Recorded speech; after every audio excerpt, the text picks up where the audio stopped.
So are you going to finally stop banging on about Encrochat now? Can we finally move on? Well, maybe tomorrow we can. We'll see. We seem to have another hack. Yeah, we're on the cusp of a new... just 1 second though. Banging on. Well, informing the public and grinding your personal axe and stuff like that. Yeah.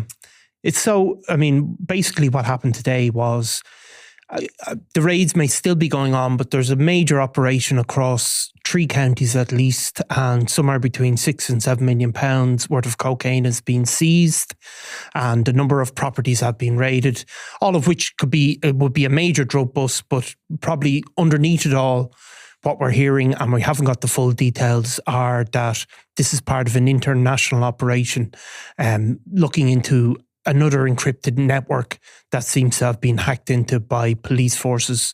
The Guards are a part of it, but there's also Europol, which are the umbrella organisation for European police forces, seem to be involved, and also the FBI and Australian police forces. Like huge police forces there, also the Royal Canadian Mounted Police. So I suppose an encrypted network, for anybody who doesn't understand, is basically a communication. So a company is selling phones plus sort of apps on those phones which allow people to communicate with one another in what they call this sort of bulletproof communications platform. So there are servers which are hosted usually in secret locations, which the messages come in and go out from. The phones themselves can be deleted remotely, are sort of almost controlled by a central system. Sometimes, like the phones can be so sensitive that if you are far enough away from the phone, it will delete automatically. A bit like sort of the Signal, or sometimes people put it on their WhatsApp messaging services. Disappearing messages or whatever. Messages, but all of in a much more high sort of performance way, or supposedly. Yeah. Because of course that's why you're buying it for. The reason you're spending money on this is because you clearly don't want your phone. Yeah, traditionally, like obviously with the phone companies back in the day, the police could literally get a warrant and get a readout of what was going on, or get to actually listen into the phones. Some of the security on the original mobile phones was so bad. I remember one network, people used to say, if you turn up your radio far enough on the dial, you could almost hear it.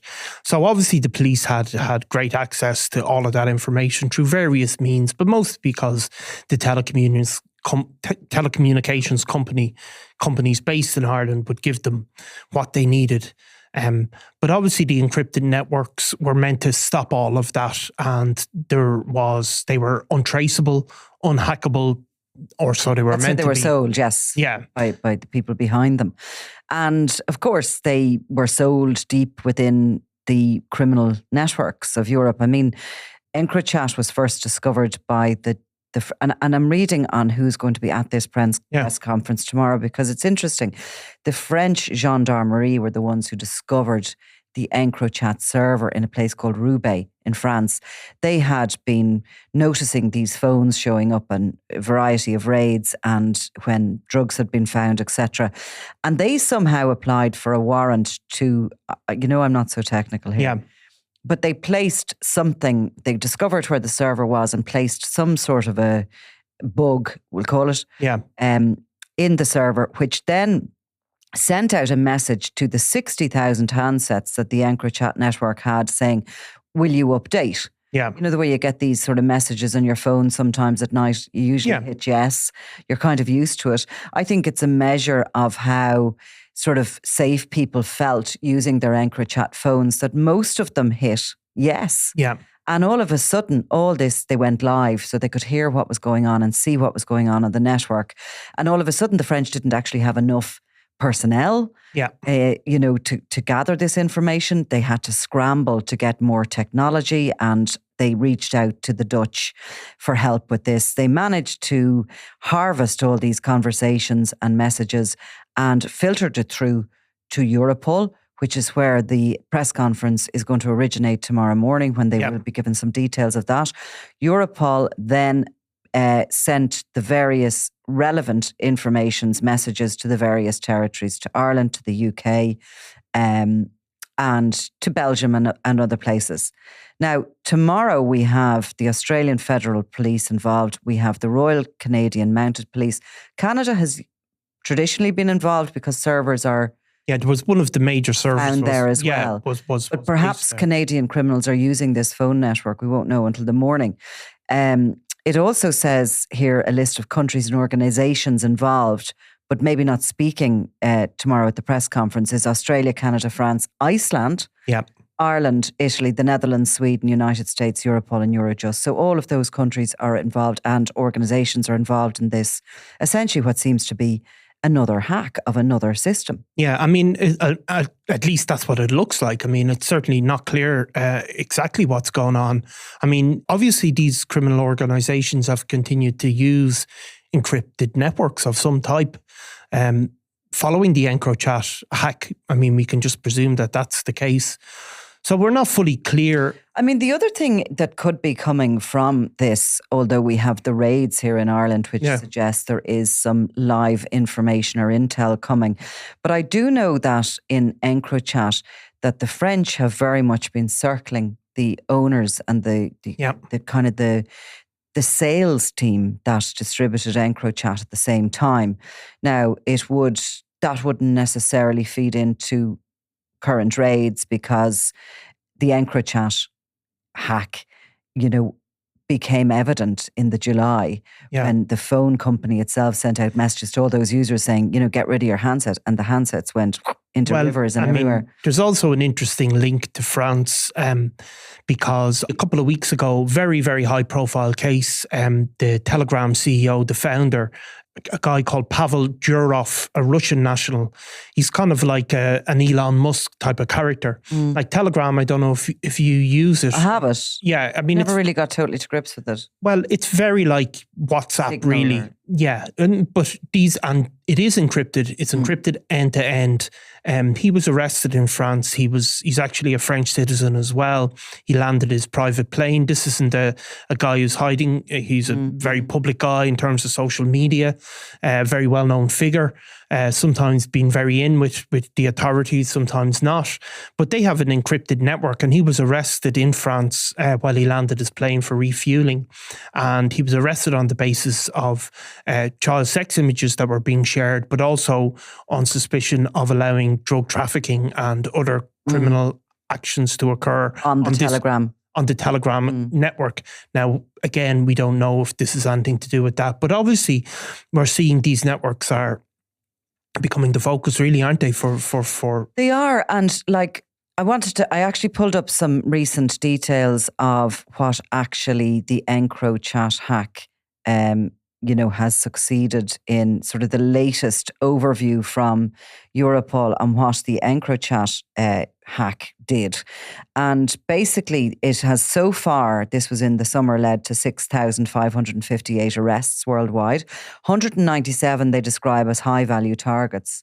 And they're those significant criminal organisations that we have seen being dismantled, largely in the UK by the NCA. I have to say they've been most successful with it. And they talk about, also since this, this takedown of Encrochat, close to €900 million in criminal funds have been seized or frozen. And that it has sort of sent shockwaves across OCGs in Europe and beyond. Now, what's clear is there's other figures there. I won't overdo it, but say, for example, 103 tons of cocaine was seized as a result of the intelligence that came off this phone system. 3.3 tons of heroin. You see the difference? 163 tons of cannabis. Cannabis and cocaine are in the hundreds of tons, and heroin is far lesser a drug of use. 83 boats and 40 planes were seized, etc. But so that Encrochat hack, but what they're also doing is really focusing on those people I described who created it. And as far as I know, there are two sort of tech guys from Canada who went almost Breaking Bad. And they reached out to how they ever got themselves involved, because they were sort of young guys, and they reached out and got in touch with a Dutch criminal who seemed to be on the run. And he provided, I suppose, the sales and the contacts for them. And then they recruited a load of salespeople all over, France and Belgium and into Ireland, and pushed them out into these criminal networks. They were these phones that are largely, actually, Imre Arakas had one of them. Yeah. Described in court a lot as the Aquarius model, whichever that is from. But and so that happened. In a year later, then, I suppose, as the criminal underworld is still reeling from this, there's the Sky ECC hack, which is another major hack in Europe, largely based around Belgium, which is the place of entry for a lot of drugs and where there's a huge amount of activity in Brussels and really in Antwerp, in the port there. So that was another blow, and a load more criminals were swept up in that. And following on from that, the Americans, who always do things bigger and better than everybody else, along with the Australians who are involved tomorrow in this press conference, they actually created their own phone network called Anon. Yeah. They had, got this sort of tech guy who was working for a criminal organization, was developing one of these systems for a criminal organization. They sort of flipped him and he started working with them, and he developed Anon. And they used sort of touts, presumably, to push Anon out into the I think communities. They used unwilling participants as well. So they basically fooled people. So they actually, those who were using Anon, which were massive kind of Asian gangs based in Australia and also, gangs in the US, they were actually on the FBI's phones. Yeah, from start to finish. They got on till the day You'd they were cross caught. with that one, wouldn't you? You would. I mean, they had no hope. No. So, I mean, this is, we don't know the exact details of this, but it's certainly a major operation. When you see literally a worldwide operation. When we're coupling it with what happened today, which were these raids, now there was an awful lot of criminal organisations, I understand, targeted today. Yeah. But one that we can say definitely where the focus is the family group. Yeah, I mean, these seem to be the primary target, though there was many other criminal organisations involved, as we've spoken about before, and we all know that a lot of the drug importation gets done on a kind of a confederation basis. People chip in, people buy together, arrange stuff together. But the family are regarded as the primary target, and it is believed one of their main money men, one of their main figures has been picked up as one of the 5 people arrested. Somewhere between £6 and £7 million worth of cocaine is seized. It is believed in a farmhouse in Wexford. Yes, and it is believed there was also a major sum of money, a 6-figure sum of cash also seized. Obviously, the family are a gang that originated in West Dublin. They've been involved in organised crime for well over 2 decades at this stage. They've initially probably became a gang that focused on heroin dealing really in the city, but over the last decade or more, they've moved more and more into the cocaine business. They've stretched nationwide, and really, although they did deal with the Kinahans and had a sort of okay relationship, they were always separate. And as the sort of Kinahan cartel's hold on the criminal underworld has diminished in Ireland, they've grown and grown. They are deal also in guns, a lot of the weaponry, and they've had their own supplying routes, I suppose, that have been different to the Kinahans, which, the Kinahans have certainly been involved in that sort of the super cartel that we've spoken about. The family gang seem to have developed ties with Turkish mafias in the UK, and also some sort of gangs in kind of Central Europe, I suppose, in Turkish gangs again, in part in places like Germany. They are a very tightly run operation. A lot of the main figures in it are very unknown to the public. There's one of them is one of the guy who's regarded as the leaders currently before the court, so we can't mention his name. But they're a very professionally run. Very low key as well. They're not flashing the cash. They're not flashing the cash. They're not. But they're making a serious amount of it. I mean, in July only there was €3 million worth of cocaine seized from some sort of a, wasn't it in a suitcase in a house in West Dublin, and to be hit again Yeah, I mean, September for 6 million. That's that kind of relentless policing that can actually dismantle groupings and cause some serious financial difficulties. And we spoke before about a pilot, a guy called Tim Gilchrist, who I think he got over 10 years for basically flying in £7 million worth of cocaine into an airfield in the centre of the country. So you can see that was linked to the family, and that's the kind of, they have had a different supply network that those drugs originated in France, interestingly enough, and they were flown into Ireland on a kind of a light Cessna aircraft. So they have had a different patterns of drug importation into Ireland. They haven't become involved in these kind of the tit for tat murders that have really dragged so much Garda attention on different drug gangs over the years. I mean, that has been, if you watch The Wire, even they talk about it, it's the bodies that bring the pressure. They've kind of managed to stay out of that, and there's a good group of people there who have seemed to avoid a lot of that limelight, or a lot of the Daniel Kinahan phenomenon of, posing with well-known people and tweeting away about stuff. None of that is coming from that family gang. Well, look, I think we're on the right road when we suggest that there's going to be an announcement possibly about another hack. I mean, the press release that we have received from Europol is stating that the conference will be held tomorrow, Wednesday, 18th of September. I'll attend that in the morning and we can talk afterwards, to announce a major action against an encrypted communication platform used for criminal activities such as large-scale drug trafficking, homicides and money laundering. The operation is the latest sophisticated effort to date to disrupt the activities of high-risk criminal organisations operating from all four corners of the world. Tell you what, if I was a criminal, I don't think I'd be buying any of these encrypted phones there is kind of amazing that it's still going on. I mean, there has to be... What's their other option, though? Well, is the other option not just burner phones? Yeah. And just throw them away at the end of every day. No, you have burner glasses. Well, I do have burner glasses.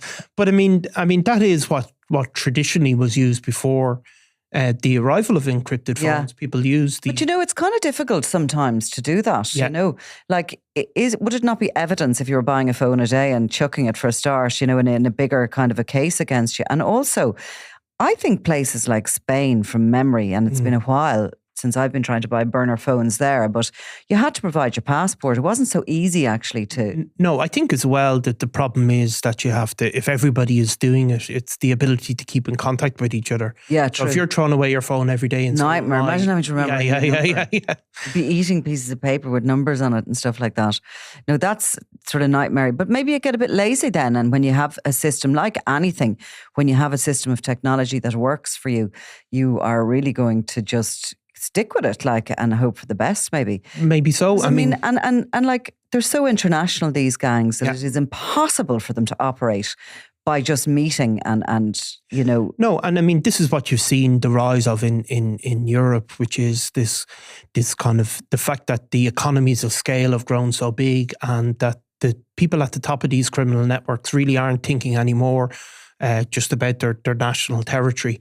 Just like big companies, they have to be multinationals. And really, is there any other way to run those types of organizations that doesn't involve digital communications? It's hard to see how you could do it.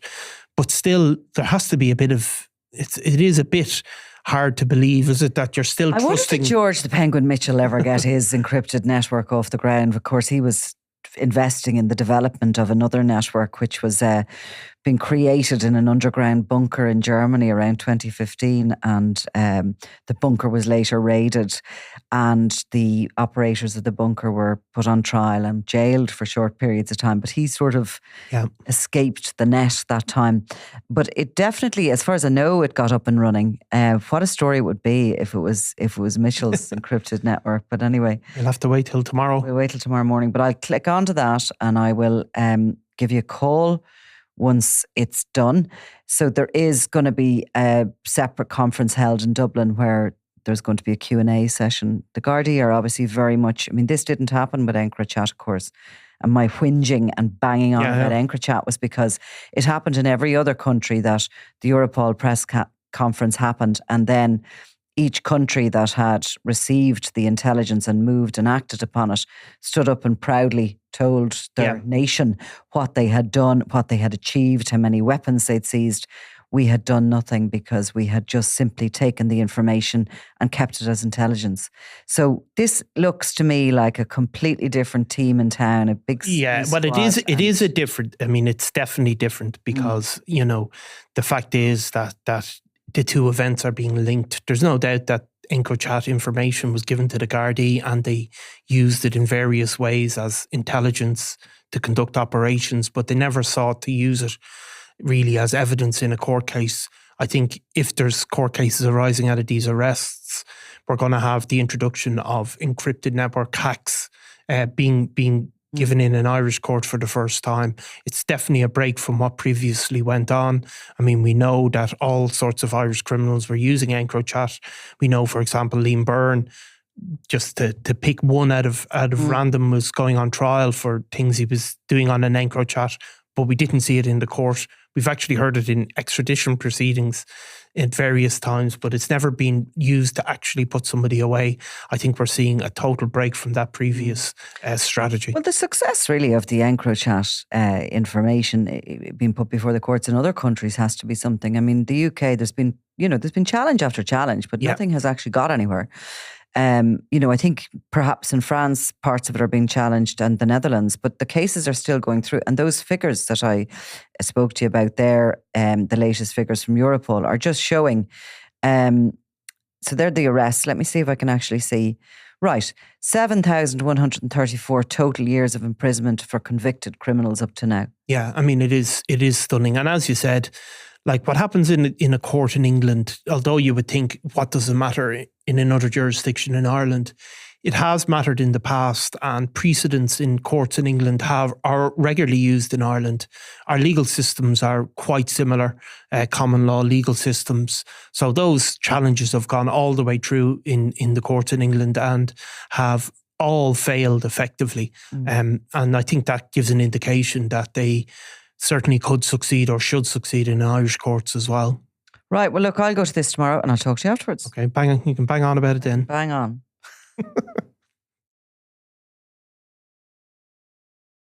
I'm Nicola Tallant and you're watching Crime World, a podcast about criminals, drugs and the underworld in Ireland and across the globe. Make sure you subscribe to our channel and turn on notifications so you can be the first to watch all our latest episodes. You can also listen wherever you get your podcasts.